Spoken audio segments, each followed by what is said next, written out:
ज्ञानियांचा शिरोमणी वर्णन करणारे कोण आहेत? नाथबाबा. ज्ञानियांचा शिरोमणी वंदे लोका पूज्यस्थानी चिंतकाचा चिंतामणी ज्ञानोबा माझा. म्हणजे हे ज्ञानोबारायांचं वर्णन आमच्या नाथबाबांनी केलेलं आहे.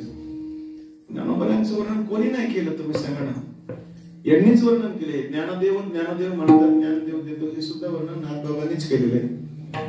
ज्ञानदेव चतुराक्षरी जप करी संज्ञा, हे सुद्धा वर्णन आमच्या नाथबाबांनीच केले. म्हणून ज्ञानराज माझे ज्ञानराज ज्ञानोबाराय ज्ञानियांचे राजे.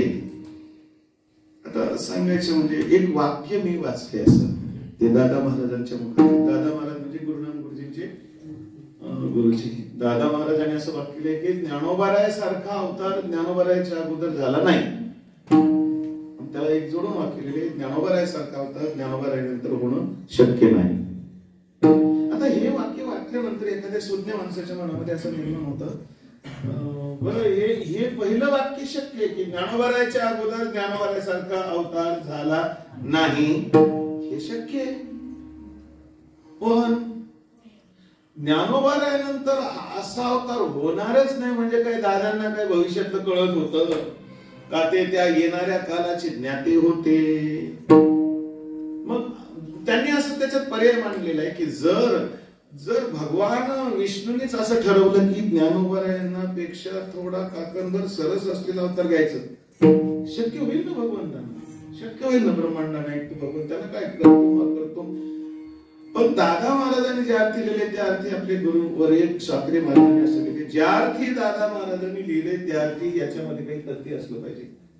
त्याचं चिंतन असं लिहिलंय त्यांनी. ते म्हणले बघा, तुम्ही थोडं बारकाईने चिंतन करा, थोडा डोक्याचा फेटा मांडीवर ठेवा आणि थोडं विचार करा. विवेक खोले पाहिजे, विवेकाच्या दृष्टीने पहा. म्हणले बघा, आपल्या वारकरी संप्रदायामध्ये वेळोवेळी महाविष्णूचे अवतार आहेत.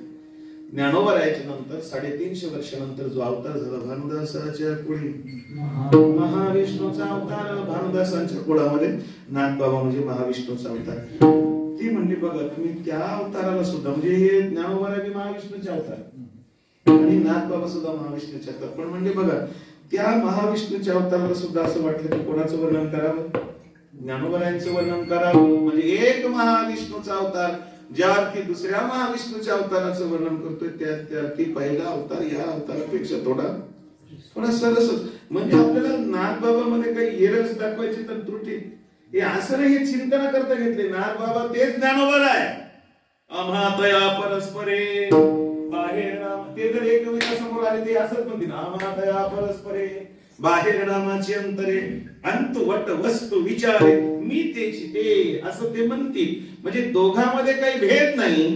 पण नाथबाबांना सुद्धा असं वाटलं की नामदेव ज्ञानोबारायांचंच काय करावं वर्णन. त्याच्यानंतर काही कालानं आपल्या वारकरी संप्रदायामध्ये एक सगळ्यात कळसाचा अवतार आहे. तुका झाला असे कळस. आणि तुकोबाराच्या जीवनामध्ये बघा, तुकोबारायांची उंची बघा, तुकोबारायांची ती प्रज्ञा बघा. आता तुकोबाराय तर विष्णूचेच अवतार आहे, पण त्या तुकोबारायांनी सुद्धा वर्णन कोणाचं केलं? ज्ञानोबारायांचं केलं. आणि त्यांनी असं लिहिलंय, स्पष्ट लिहिलंय, आता वारकरी संप्रदायामध्ये तुकोबारायानंतर अवतार आता झाला नाही. आणखी झाला का? महाविष्णूचा अवतार नाही. आणि गरज मी नाही करत तुका झाला असे कळस. कारण आता हा वारकरी संप्रदायाची इमारत कशी झाली? इमारत फळा आली. काय संत कृपा झाली, इमारत फळा आली. आता कळस बसल्यानंतर काय काम राहतं? आता ते केळकर महाराज तर विरोधानं म्हणायचे. ते म्हणले महाराज आता कळस झाल्यावर आता काय काम? म्हणले बस जाऊन कळसावर.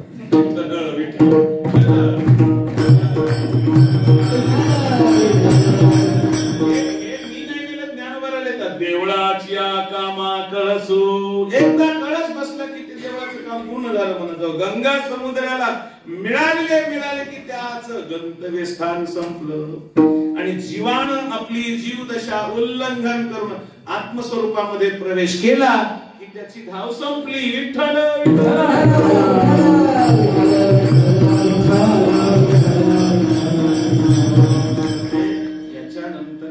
संप्रदायामध्ये महाविष्णूचा अवतार नाही. म्हणजेच दादांचं वाक्य एका अर्थानं ते खरं आहे. ज्ञानोबारायांच्या अगोदर ज्ञानोबारायासारखा अवतार झाला नाही, हे बी वाक्य खरं आहे. आणि ज्ञानोबारायांनंतर अहो स्वतः भगवान म्हणाले. कुठं म्हणाले माहिती नाही? ज्यावेळेस समाधीचा प्रसंग आहे आता ऐसे होणे नाही. कोणाला सांगू लागले? देव म्हणती ऐक रुक्मिणी, हाची योगी देखील मेनी. भगवान स्वतः पांडुरंग म्हणतात की असा महात्मा आता होणं शक्य नाही. विठ्ठल विठ्ठल.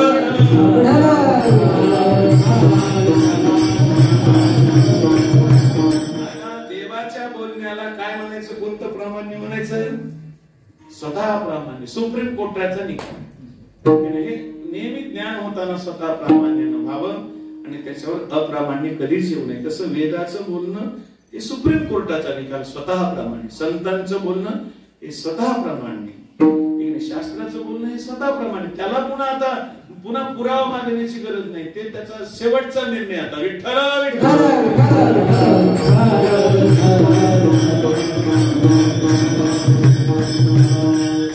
ज्ञानराज माझी. आणि हे नामदेव महाराज माझी म्हणतात. माझी या शब्दाला अत्यंत महत्व आहे.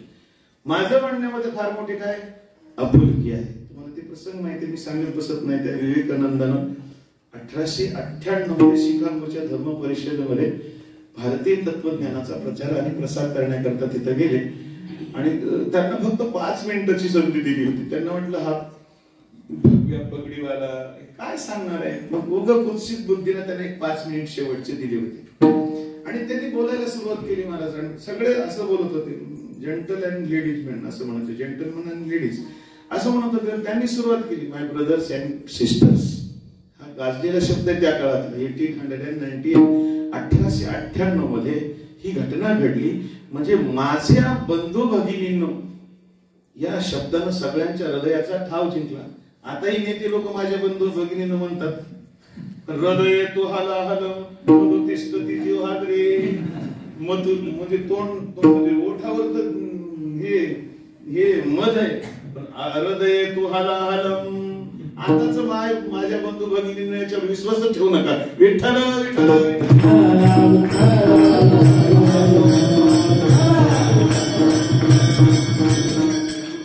साखरे मला नेहमीच मत मागायला आले की दास मारुती आणि निवडून आले की वीर मारुती. विठ्ठल विठ्ठल.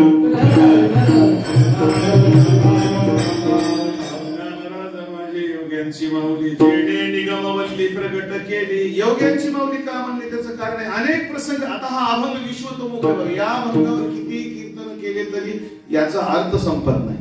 मागच्या मी 10-15 वर्षाखाली या अभंगावर कितीतरी कीर्तन केली.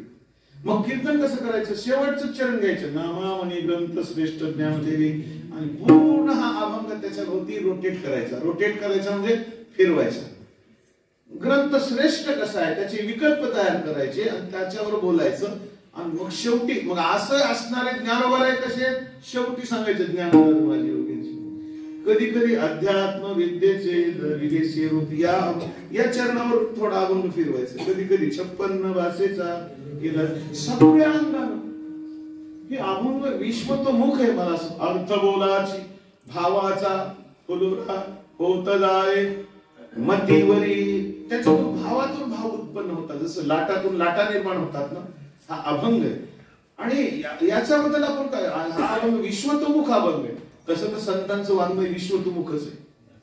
संतांचं वाङ्मयाचा अर्थ कोण असं खरं म्हणजे सांगायचं म्हणजे म्हणायला हरकत नाही. गुरुजी म्हणायचे म्हणून कोण असा माईचा पूत आहे की अभंगाचा पूर्ण अर्थ करू शकतो? मी आणखी जन्मालाच नाही. आता तुम्ही सांगा, ज्या ज्ञानोबारायांनी भगवद्गीतेचा अर्थ लिहिला ते ज्ञानोबारायांनी सुद्धा असं लिहिले यथार्थ दीपिकायाम. असं लिहिले का? काय लिहिले? भावार्थ दीपिकायाम. खरं म्हणजे ज्ञानोबारायांनी लिहिलेला यथार्थ नाही का? आहेच. त्याच्यात काय शंका घेणे आहेच. पण ती त्यांची नम्रता आहे. शब्द कैसा घडी.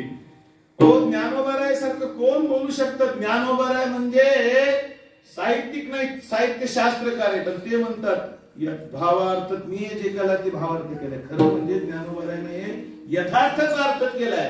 पण नम्रतेची पराकाष्ठा म्हणजे ज्ञानोबाराय. विठ्ठल विठ्ठल.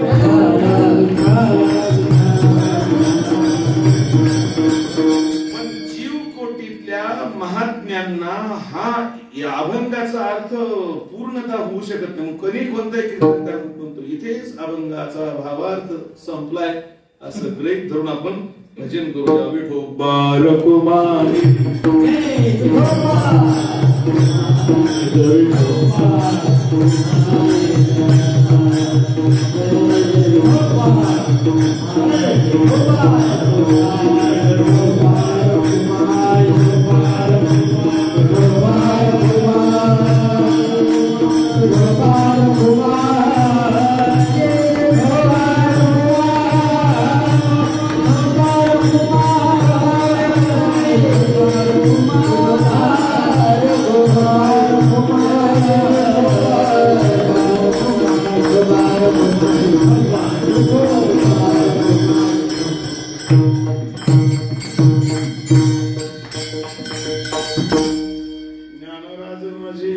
माऊली जेणे निगमवल्ली प्रगट केली. आता इथून पुढे मात्र ज्ञानोबा यांच्या कार्याचं वर्णन सुरू केलं. असे असणारे ज्ञानोबा आहे. काय केलं त्याने? जेणे ज्यांनी निगमवल्ली प्रगट केली. निगम म्हणजे वेद आणि आगम म्हणजे शास्त्र. वेदातून निघालेली जी वेद आहे, कारण संपूर्ण वेदाचा अभंग 1.25 लाख महाभारतामध्ये आलेला आहे आणि संपूर्ण वेदाचं त्या 1.25 लाख महाभारताचं तात्पर्य भगवद्गीतेमध्ये आलेले आहे आणि त्या सगळ्या भगवद्गीतेचं तात्पर्य तो एकलाची दशमी, तो एकलाची नवमी, सगळ्या अध्यात्मातलं सार गर्भित अर्थ 9व्या अध्यायात. तर 9चा अंक हा पूर्ण आहे. तुम्ही पाडाय मस्त बघा. 9 1 9 9 2 18 1 8 9 9 3 27 2 8 7 9 9 3 9 4 26 3 9 6 9 9 5 45 4 5 9 9 6 54 5 4 9 9 9 81 88 9 9 नाही 2 म्हणजे हे 9चा अंक परिपूर्ण आहे. आमच्या मोटरसायकलवर मी असे जुळवण्याचा प्रयत्न करतो. आणि बेरीज त्याची काय आली पाहिजे? 9 निदान 18 आली तर 1 8 पुन्हा काय झालं पाहिजे? 9. म्हणजे हे 9वा अध्याय परिपूर्ण अध्याय आहे. म्हणजे बाकीचे अपूर्ण असा अर्थ नाही. तो एकलाची नवमी. ज्ञानोबा सुद्धा म्हणलं सहसा उतरा लावा भया बिहाला मग मी वाया गर्व का करू. म्हणजे हा 9वा अध्याय अत्यंत महत्वाचा. तुम्ही बघा ना, फार त्याच्यामध्ये तत्वज्ञान आहे, भक्तीचंही वर्णन आहे आणि या सृष्टीचं रहस्य सांगते. हे चराचर आघवे, हे फार सुंदर म्हणून सांगितलं होतं आमच्या पूर्णिमाला. हे चराचर आघवे प्रकृत्यात साठवे, शिनली जेथ विसवे ते परम गती मी मी. विठ्ठल विठ्ठल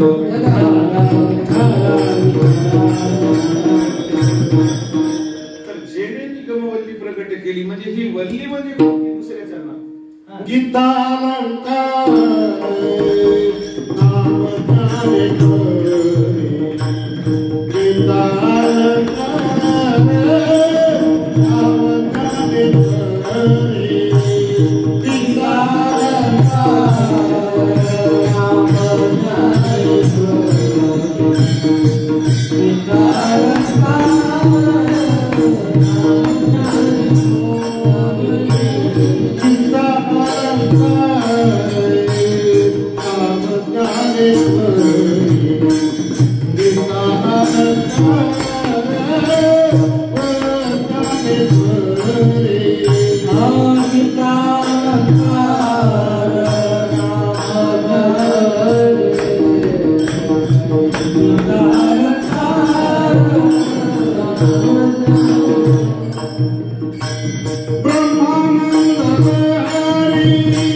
Hare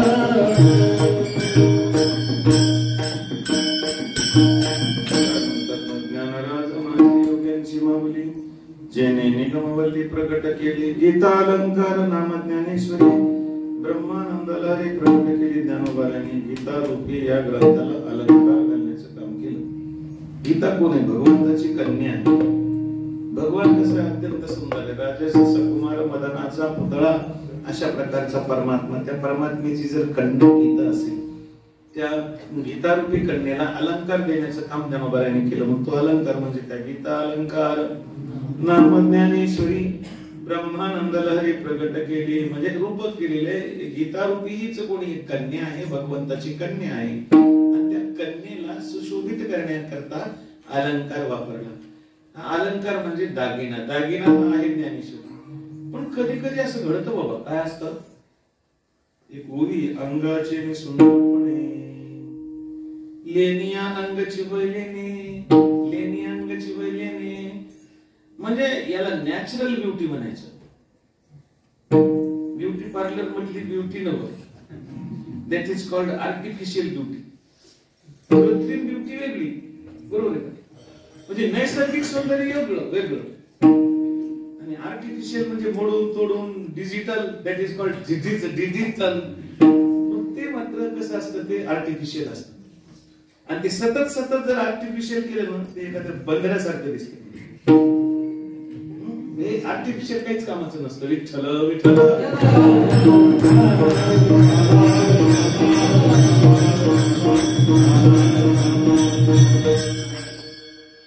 समजा आपल्या मुलाला मुलगी पाहिजे. आता हे दिवस आले म्हणून सांगायला आम्ही ते रिंगणामध्ये येतात. आमचं मुलाचं तिचं करायचं. आता ती मुलगी पाहताना नॅचरल ब्युटी पाहावी. अगदी शेतातून येत असताना उभ्या डोक्यावर भार आहे कशाचं ती जर ब्युटी असेल तर त्याला नॅचरल ब्युटी म्हणायचं. आणि ब्युटी पार्लर मधून हिरवी पिवळी होणार असते that is called artificial beauty. रंग तो ढलता है ढलते जाएगा फिर. विठ्ठल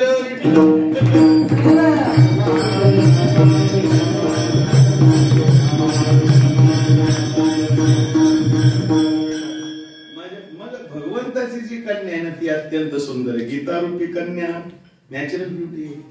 भगवानच एवढे सुंदर आहेत ऐकलं. सत्यम शिवम. आणि जगतामध्ये भगवंतासारखं कोण सुंदर आहे?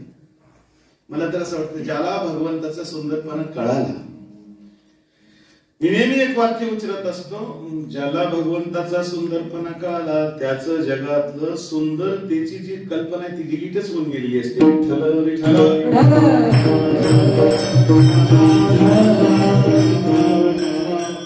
परमात्मा एवढं कोणीही सुंदर नाही. परमात्मा एवढं कोणीही सुंदर नाही. ज्या भगवंताचं सौंदर्य ज्याला कळालं जगामध्ये त्याला सौंदर्य नावाचा प्रकार राहतच नाही. तो ज्यानं खरंच लोणकडं तूप खाल्लंय ते डाळ कधी खात नाही. आता सोपन काकण काय तूप खावत मला होतं घासा पण नाही बसलं हे मेहरबानी. आणि ते काय असतं त्याचे ते होत पुरेत. आमचे जे ड्रायव्हर आले ना त्यांना म्हणलं जेवून येऊ नका बरं का. तिथं तसं असतं म्हणून. तिथं सगळं म्हणजे काय ते काय काय खावण काय नाही काय काय खावण काय नाही. बरं ते कसं असतं कधी कधी सुंदर जरी केलं तर त्या मनातले जे भाव असतात माझे बाप ते मनातले भाव ते तृप्त करतात. आमचे ड्रायव्हर बोलले तुम्ही म्हणले तसंच इथं कार्यक्रम म्हणून तुम्ही आमच्या सगळंच राहता. तुम्हाला सांगतो मी 100 कीर्तनामध्ये एकाही कीर्तनात जेवत नाही. तुम्हाला माझा स्वभाव आहे. मी कुठेही अन्न खाण्याचं असं प्रेमानं जर कोणी हे मागून म्हणायचं हो पण काय खबर का आपल्याला जेवायचंय जेवायचंय हे पुढच्या वर्षी तुम्हाला जेवायचंय.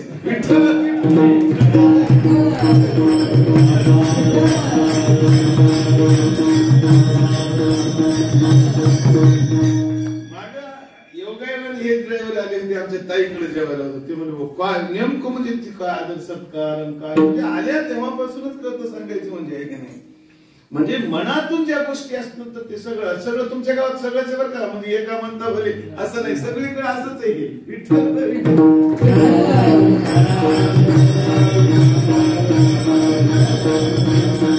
सांगायचं ज्यानं खरंच तूप खाल्लंय ना तो दाट्याकडे बघत नाही. मला एक गोष्ट सांगायची मला ही विनोद सांगायची काहीच नाही आपलं संप्रदाय येत नाही. सांगे कुमुद दळाचे ताटे की मला फारच मुलगी आवडलेली होती. मी बऱ्याच वेळेस काही कोणी ऐकली असेल की मला महाराज बऱ्याच वेळेस पण आवडलीच नव्हती. आता सांगे कुमुद दळाचे ताटे मी फार जो जेविला चंद्र किरणे चोखटे तो चकोर काय वाळवंटे चुंबित असे. ज्ञानोबा म्हणतात ज्या चकोर पक्षानं चंद्राचं चांदणं कमलदलामध्ये सेवन केलंय. पुन्हा एकदा सांगायचं, ज्या चकोर पक्षानं चंद्राचं चांदणं कमलदलामध्ये सेवन केलंय, ज्ञानोबा म्हणतात तो चकोर पक्षी वाळूच्या खड्याचं कधी चुंबन घेत नाही. विठ्ठल विठ्ठल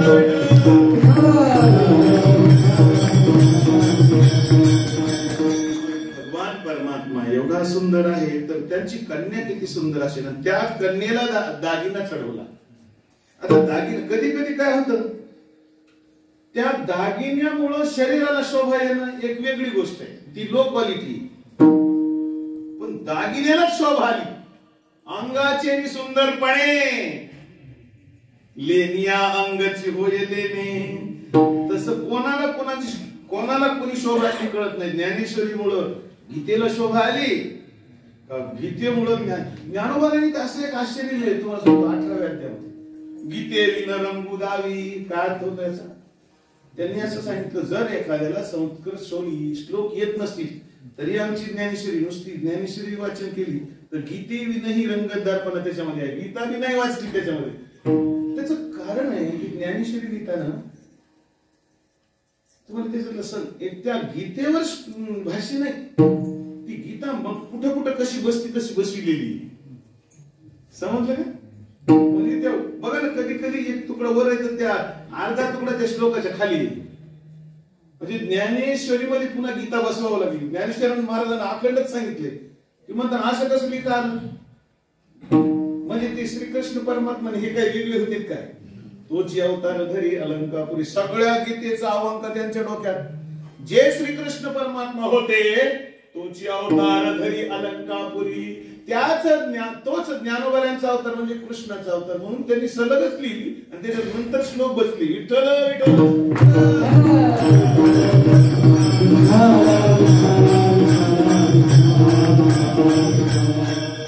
ज्ञानोबा म्हणजे मला प्रश्न पडला की भगवंतानं ज्ञानेश्वरी पाहून गीता लिहिली का गीतेची कॉपी ज्ञानेश्वरीने केली. काहीच कळलं. कवन भूमी हे नचवदवी, कोण आधी आणि कोण नंतर कळायला मार्गच नाही. विठ्ठल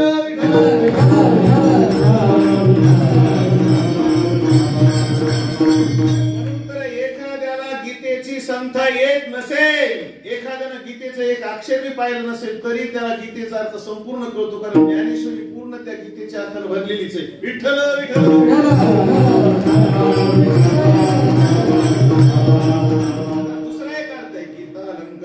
ज्ञानेश्वरी ब्रह्मानंद लहरी प्रगट केली. ब्रह्मानंद लहरी प्रगट केलीचा अर्थ असा दिलाय, गीता कोणी एक ब्रह्मानंदाचा सागर आहे. गीता कोणी एक ब्रह्मानंदाचा सागर आहे आणि ज्ञानेश्वरी म्हणजे त्या सागरावर उठलेली लाट आहे.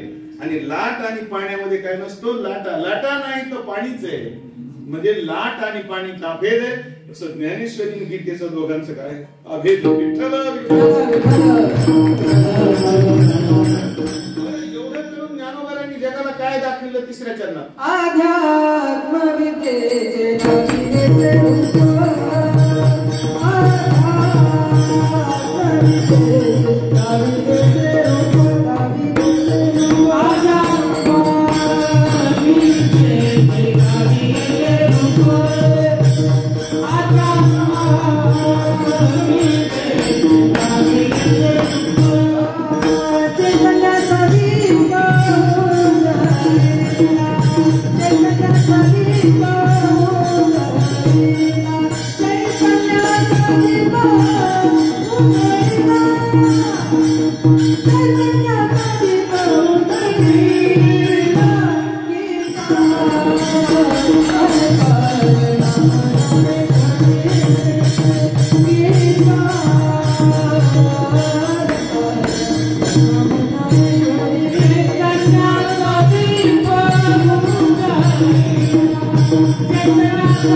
Oh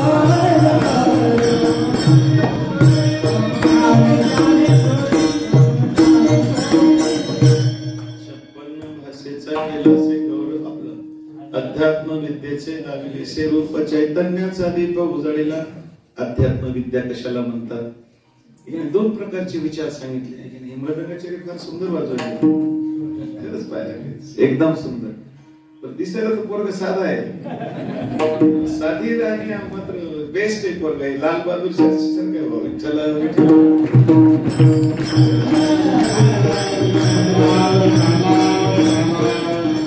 बऱ्याच गोष्टीचं निरीक्षण करत असतो. कारण माझ्या मनाची एकाग्रता इतकी लवकर होते. हे पोरगा वाजविताना तल्लीन असतो, ज्याला कॉन्सन्ट्रेशन माइंड म्हणतो, कॉन्सन्ट्रेशन ऑफ माइंड, इतकी एकाग्रतेने वाजवतो ना, दुसरं काय नाही. सतत त्याच्या मृदंगाच्या त्या हातामध्ये असं त्याची नजर असते.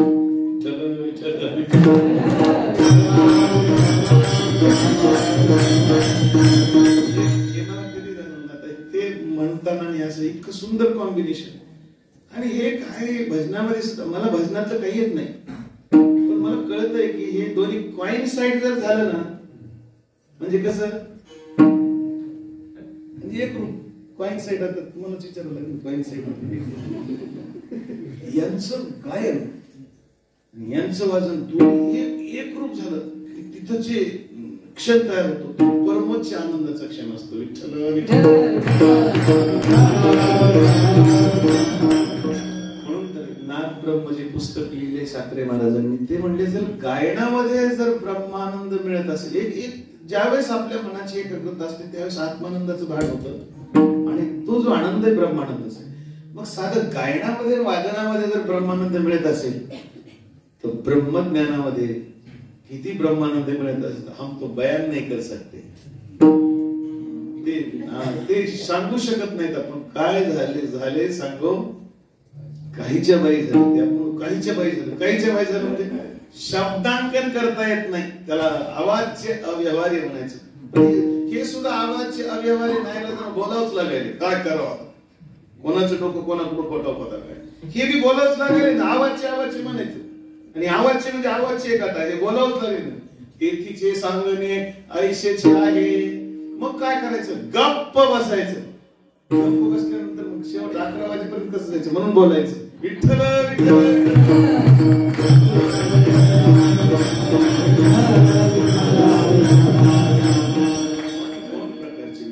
विचार आहे का प्रभाकर रश्यामध्ये असा विचार चालू आहे.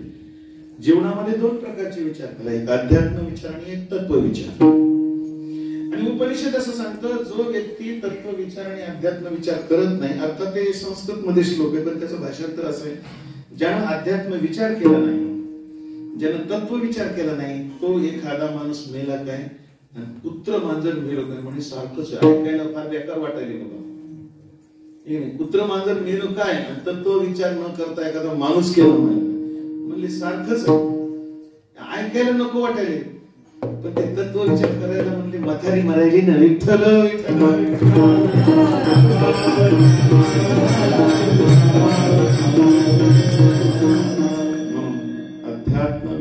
अध्यात्म विद्या म्हणजे काही या स्थूल शरीरापासून अगदी आत्मस्वरूपापर्यंतचा जेवढा विचार केला जातो त्याला अध्यात्म ज्ञान म्हणतात. आणि सगळं अध्यात्म ज्ञान एक छोटासा ग्रंथ आहे बघा, इल्लूसा ग्रंथ आहे, थोडासा ग्रंथ आहे, अगदी छोटा, पंचकरण, पण एवढा प्रचंड आहे बाबा. त्याच्यामध्ये तेवढा जरी आत्मसात केला तर त्याच्यामध्ये अध्यात्म विचार पक्का होऊ शकतो. विठ्ठल विठ्ठल.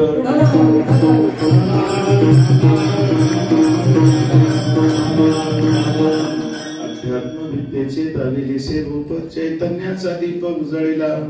अध्यात्म विद्या कशाला म्हणायची हे 13व्या अध्यायामध्ये काय सांगितलं. तरी परमात्मा ऐसे जे एक वस्तू असे ते जया दिसे ज्ञानास्तव. दिसे ज्ञानास्तव म्हणजे कळते. दिसे म्हणजे कळते. पाहणे या शब्दाचा अर्थ कधी अनुभवणे असा अर्थ होतो. पाहता पाहणे दुरी सार्वण्या. ती परमात्मा वस्तू अनुभवात येते त्याला काय म्हणायचं, अध्यात्म ज्ञान म्हणायचं. बाकीचे ज्ञान आडनावाचे ज्ञान आहेत. अवघीचे ज्ञाने केली स्वप्ने वातोर मिकागणे गिरी जती अंतिम. अध्यात्म विद्येचे दाविलेसे रूप चैतन्याचा दीप उजळलेला त्या आत्मस्वरूपावर जे काही अज्ञानाचं आवरण आहे ते स्वच्छ झाडून पुसून स्वच्छ करण्याचं काम या ज्ञानेश्वरीने केलं. ज्ञानेश्वरी अत्यंत महत्वाची. ज्ञानेश्वरी लिहिताना संशोधन करूनच नामदेव महाराज म्हणतात, नामदेव ज्ञानोबारायांनी किती भाषेचा अंगीकार केला? 56 भाषेचा केला गौरव, 56 भाषेचा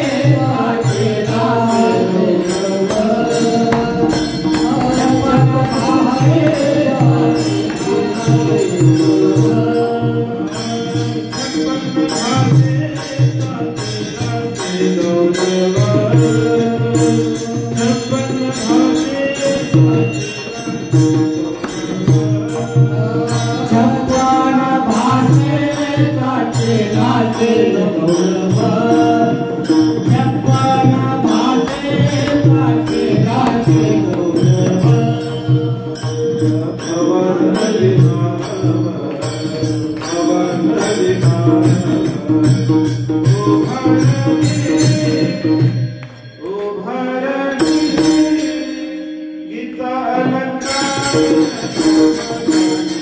केला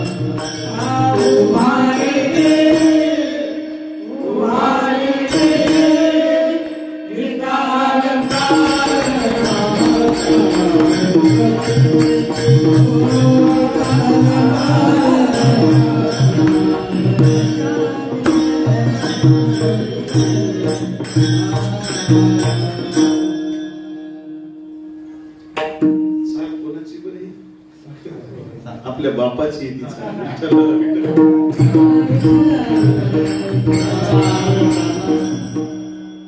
हे प्रमाणे साखरे महाराजांशिवाय तू काय काय मिळणार नाही. आता हे कसं तयार केलं असेल, किती वेळेस ते ऐकून त्याचा रियाज केला, हे आशेला असं हे साखरे महाराजांच्या आवाजातली चालू होती, म्हणजे आपल्या बापाची चालू होती. विठ्ठल विठ्ठल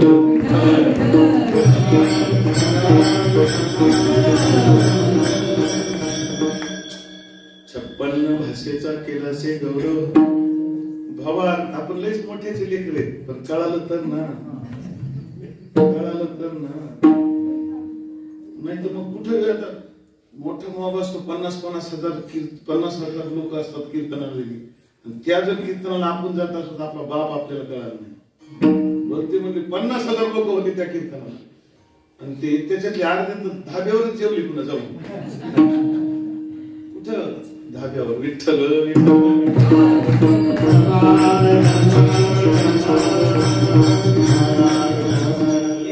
लक्षात घ्या गड्या, ज्या कीर्तनाला गर्दी असते ना ते कीर्तनकार मोठा आहे, तो महात्मा आहे असं समजूच नका.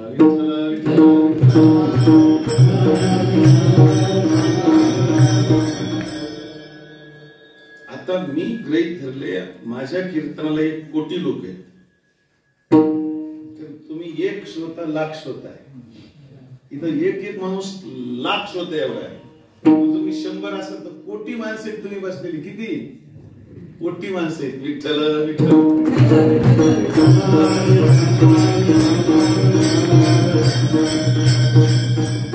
तुम्ही सांगा 1 कळता माणसं आहे, कोटी न कळती माणसं आहेत, कोण मोठं होईल? एकटाच मोठा होईल ना. किती मोठा आकडा त्याला कोणी शून्य, दॅट इज कॉल्ड 0. त्याचं काय होतं ते? केवढी मोठी संख्या आहे, मल्टिप्लिकेशन इन्फिनिटी असेल तरी काय होतं ते? That is equal to 0. Vitthal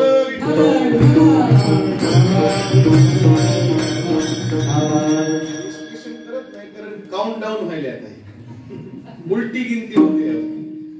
मोठी गिनती म्हणल्यावर कशाला? 6 गेले 36 रन म्हणल्यावर, 5 गेले 30 रन म्हणल्यावर आता एकच बॉल राहिला, फक्त फिनिश करायचं. ते यांनी बेस्ट फिनिशर गेला बिचारा, ते चांगलं फिनिश करत होता, मानाने गेला पण गेला ते.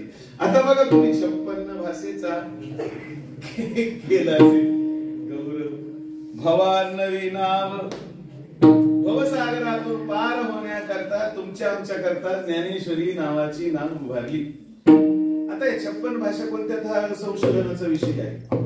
ज्ञानोबाराचे PhD आपल्याला मिळते. आता ज्ञानोबाराय तर कोणत्या शाळेत गेले नाही, पण त्यांच्या एका ओळीवर आपल्याला PhD मिळते. पण प्रामुख्यानं मात्र ही भाषेमध्ये मराठीतच लिहिली, कारण त्यांची प्रतिज्ञाच आहे ती, माझा मराठाची बोल कौतुके पर्यामृता ते पैदा जिंके, ऐशी अक्षरे रसिके मिळविणे जे कवळिके चिनी पाडे दिसते नादीचे रंग थोडे हरे परिमळाचे बिकमुळे जयाचे नि रसाळपणाची अनुभवी. 6व्या अध्यायाचं पहिलं वर्णन. मेहरबानी 6वी मराठीमध्ये ही कविता दिली कविता. नाही तर संत वाङ्मय डिलीटच करायला लागले. विठ्ठल विठ्ठल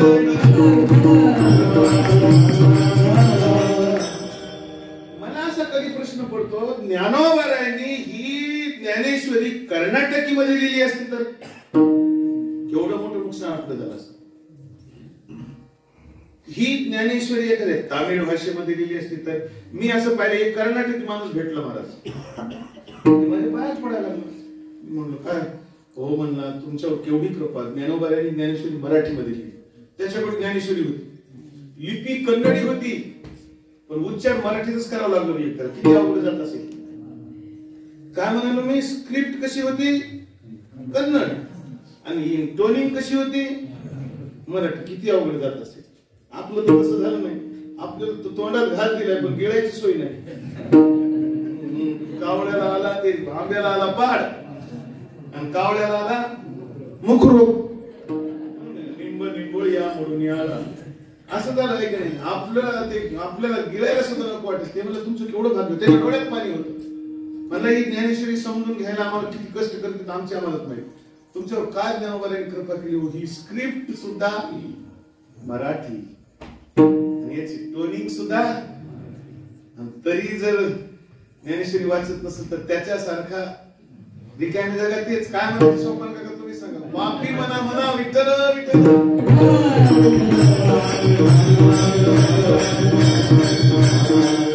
बोलण्यासारखं पुष्कळ वेळ संपत आलेला आहे. त्याचं कारण आहे आता ही ज्ञानेश्वरी मला एवढी हृदयंगम झाली. मी सकाळी 1 तास संध्याकाळी 2 तास ज्ञानेश्वरीचे प्रवचन चालू आहे. नुसती ज्ञानेश्वरी सांगायची, नुसती ज्ञानेश्वरी सांगायची. गुरुजींनी सांगितलेली तशी. त्यासाठी कीर्तन सुद्धा बंद. हे तुमचं कीर्तन फक्त आपलं कसं आहे, लाख श्रोत्याचं कीर्तन आहे. रोहिणीच्या लोकांनी खूप बऱ्याच वेळेस केलं, पण म्हणलं मला तब्येतच बरोबर नाही आता, शक्यच नव्हते. पाठ बुडून आज पाठ बुडून तुमच्या करता आलो मी. विठ्ठल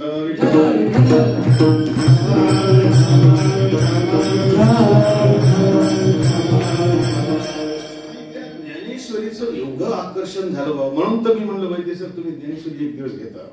फर्स्ट कॉम्बिनेशन कसं झालं ते अप्रतिम कॉम्बिनेशन. 56 भाषेचा केला शे गौरव, भवार नवी नाव उभारलेली. आता खरं सांगा, ही एक जण तर मला शिकलेला माणूस म्हणलं, महाराज ज्ञानोबारायला इंग्रजीमध्ये ज्ञानेश्वरी लिहिता आली असते का? म्हणलं मूर्ख आहेस तू. म्हणलं अरे म्हणलं जगातल्या सगळ्या भाषा जिथून उद्गम पावतात ते स्थान म्हणजे काय? ज्ञानोबाराय. Origin of all world languages is Dnyaneshwar Maharaj. Vitthal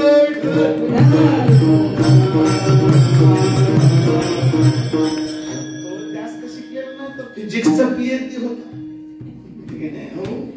म्हणून त्याला तेवढंच ते म्हणा काही लिहू शकत. म्हणून 56 भाषेचा केला शे गौरव, भवार नवी नाव उभारली. मग आता एकच काम करा गड्या, ते 5व्या चरणात श्रवणाचे विसे बैसावे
होमवर्क उद्या लिहून आणा आणि हे करा. आणि आता सत्य शेवटी नामदेव महाराजांनी या ग्रंथाबद्दल वर्णन केले शेवटचे नामामने ग्रंथ नामामने ग्रंथ श्रेष्ठ ज्ञान देवी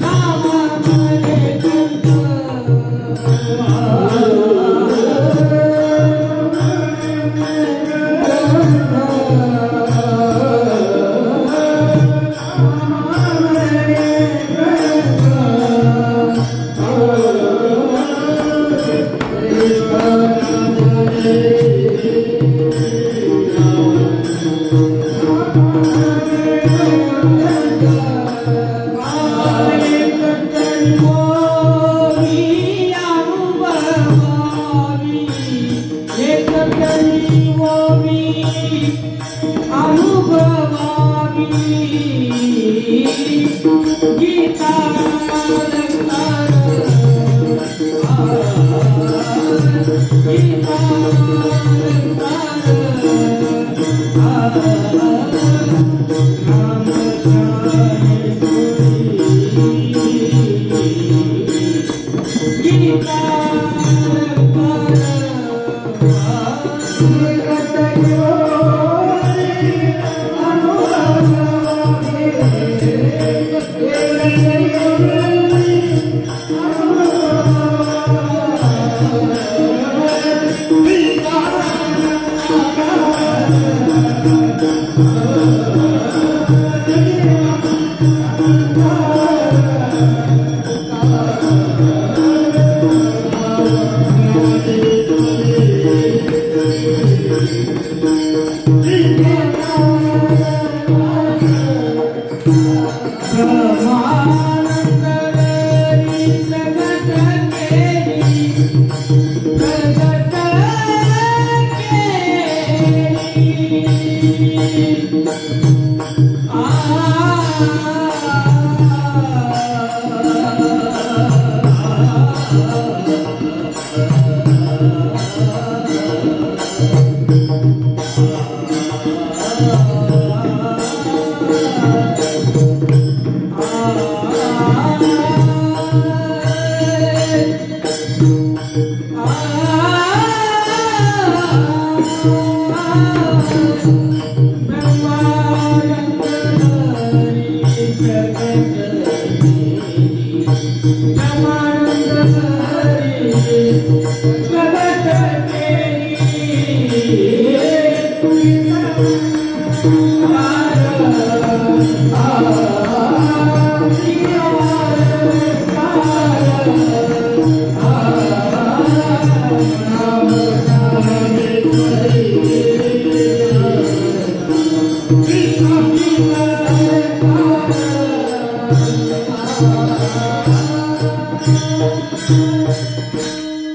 नामामने ग्रंथ श्रेष्ठ ज्ञानदेवी एकंदरी भुवी अनुभवावे गीतालंकार नाम ज्ञानेश्वरी ब्रह्मानंद लहरी प्रगट केली. एक तरी होई म्हणजे कोणती तरी होई त्याचा अनुभव घ्या.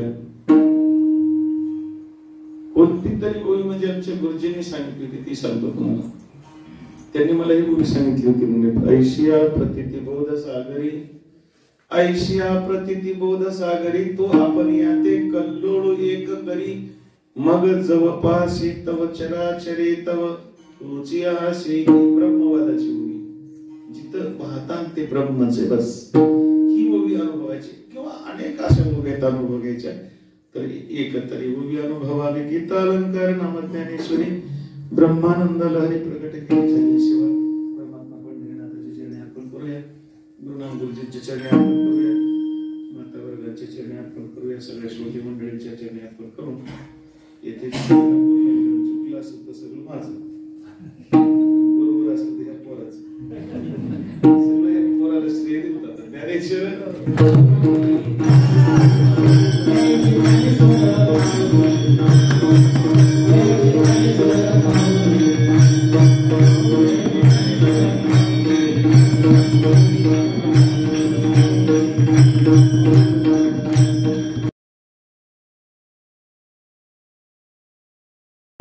बाप शब्द वापरला तो वडील या अर्थानं आलाय. ज्यांना श्रुती स्मृतीचे कोणी जर ऑब्जेक्शन घेतलं तर तुम्ही त्यांना बाप कसे म्हणाले, कारण ते बापच आहे. आणखी पुन्हा एकदा सांगतो, किशन महाराज साखरे बापच आहे. बाप म्हणजे वडील, म्हणजे ज्यांना श्रुती स्मृतीचा अर्थ कळालेला आहे आणि त्याची अनुभूती आलेली त्याला बापच म्हणतात. असे ते साखरे महाराज आहेत. बस हे त्याच्यात आलं पाहिजे. काय